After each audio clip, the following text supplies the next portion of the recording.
manifestation or memorandum at the end of this trial. Here is the Supreme Court speaking, and only as of 2011, Plato's sons are prepared by a family bookkeeper/accountant. Also, his wife has been running their financial affairs, including property acquisitions, which form part and parcel of her lending business. Thus, he was not directly involved, and he failed to keep track of the real property acquisitions. Here is the important sentence. Consequently, petitioner's son was not in proper form, containing several inaccurate information. The court had no doubt that the son was inaccurate, but it went on to make distinctions among these three terms: gross misconduct, dishonesty, and negligence. It cited the two standard laws, remember, that we began with, the Anti-Graft and Corrupt Practices Act, and then the Code of Conduct and Ethical Standards. This is what the Supreme Court said. For gross misconduct to exist, there must be reliable evidence showing that the acts complained of were corrupt,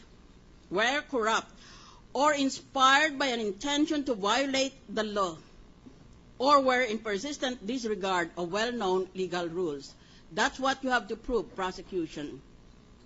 The Supreme Court went on, and as for dishonesty, it is committed by intentionally making a false statement in any material fact, or practicing or attempting to practice any deception or fraud in securing his examination, registration, appointment, or promotion.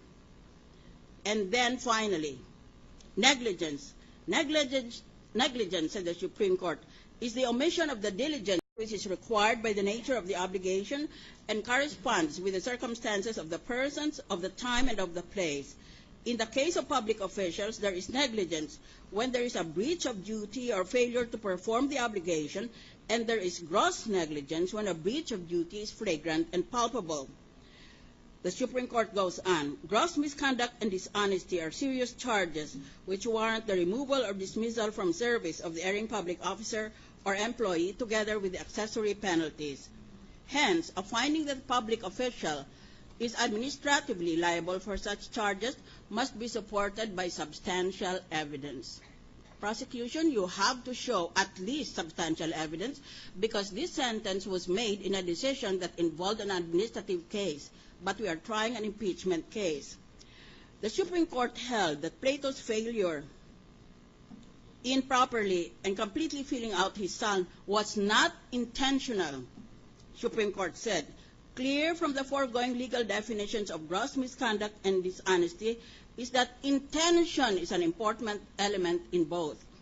Missing the essential element of intent to commit a wrong, this court cannot declare petitioner guilty of gross misconduct and dishonesty.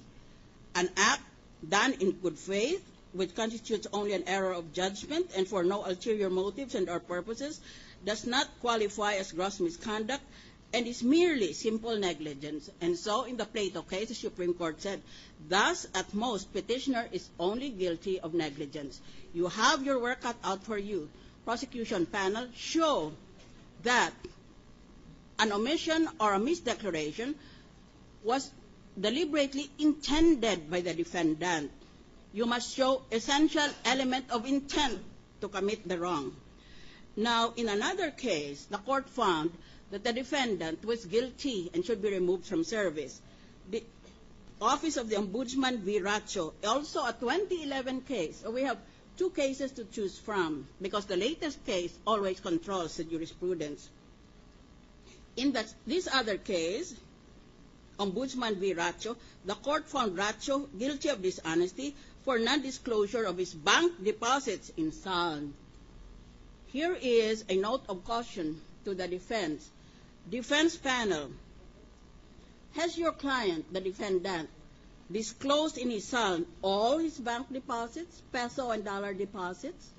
Because if he did not, but he admits that he made those deposits, then under the ruling in Ombudsman, under the ratio decidendi, then your client is guilty. In this particular case, the Supreme Court defined dishonesty. It said, dishonesty begins when an individual intentionally makes a false statement in any material fact or practicing or attempting to practice any deception or fraud.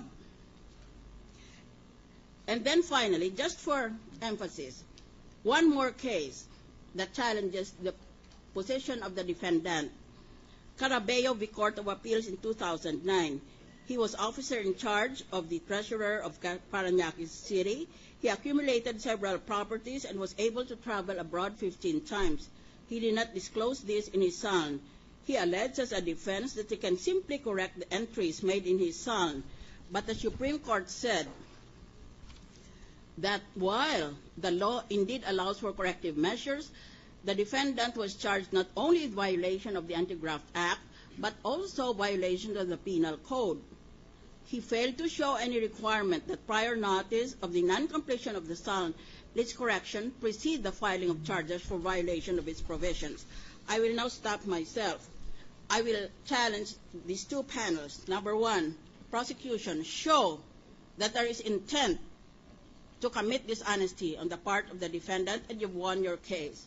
On the part of the defense, show that your client has, in good faith, declared in his SALN all his deposits, both peso and dollar deposits, and if he did not, why not?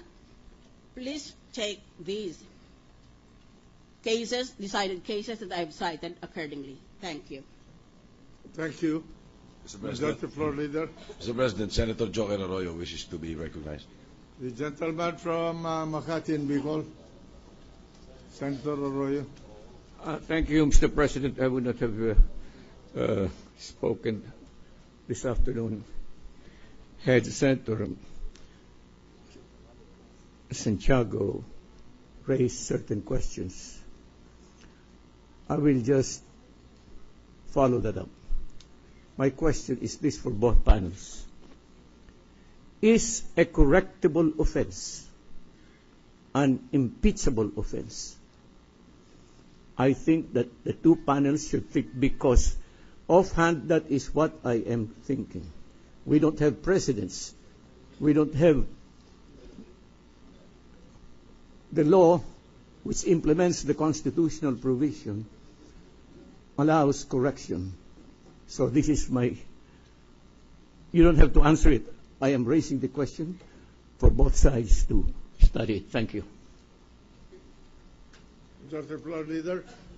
Senator Pia Cayetano wishes to be recognized, Mr. President. The lady from Taguig.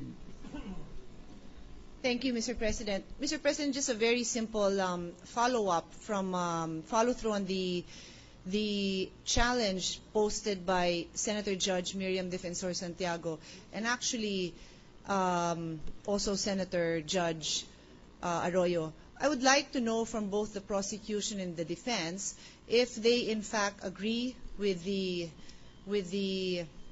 challenge posted by Senator Miriam Defensor Santiago. In other words,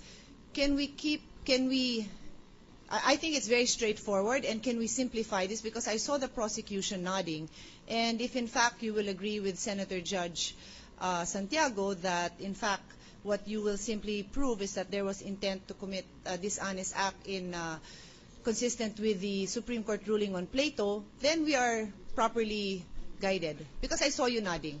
And while you are discussing among yourselves, I also posed the same question to the defense, that do you agree, are you prepared to make a statement that if in fact that you will prove that the defendant had disclosed all of his bank accounts in good faith, and if not, why not? Are you prepared to make a statement? Because that, to me, as a Senator Judge, simplifies the issue. And although Senator Judge Arroyo did not ask for an immediate answer to his question as to whether a corrective, a statement or disclosure that has a corrective remedy is impeachable, I would also like to know your statement on this, your reaction to this, if now or if not at a later date. Your Honor, we will submit the memorandum with respect to that issue. Okay.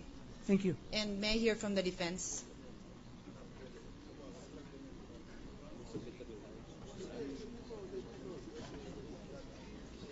Essentially, we seem to agree with the presentation of Senator Judge Santiago, Your Honor. In fact, the direction at which we are taking in presenting our evidence is towards that. Okay. We just would want to state that under the SALN form, there is no